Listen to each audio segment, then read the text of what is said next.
నేను సీఎం అయితా అంటున్న బీజేపీ మహిళా ఎంపీ. పాలమూరు నుండి ఇప్పటికే సీఎం రేవంత్ రెడ్డి ఉన్నారు. మరో అవకాశం వస్తే సీఎం హోదాలో పాలమూరు బిడ్డ నేను ఉంటాను అన్నట్టుగా తను వ్యాఖ్యలు చేసింది.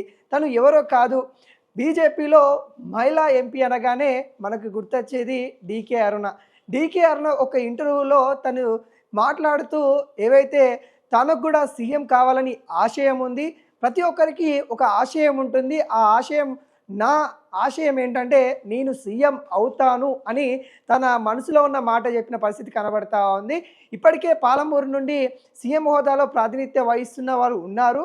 మరి నాకు అవకాశం వస్తే నేను కూడా సీఎం అయితాను, మహిళా శక్తిని చూయిస్తాను అంటూ డీకే అరుణ చేసిన వ్యాఖ్యలు ఇప్పుడు సంచలనంగా మారుతూ ఉన్న పరిస్థితి కనబడతా ఉన్నాయి. అవకాశం వస్తే ఖచ్చితంగా మహిళా శక్తిని పెంపొందిస్తూ, మహిళలు అంటే ఒంటింటికే కాదు, రేపొద్దున ఖచ్చితంగా రాష్ట్రాన్ని నడిపించే హోదాలో కూడా ఉండే అవకాశం ఉంటుంది. అది బీజేపీతోనే సాధ్యం అన్నట్టుగా డీకే అరుణ వ్యాఖ్యలు చేయడం జరిగింది.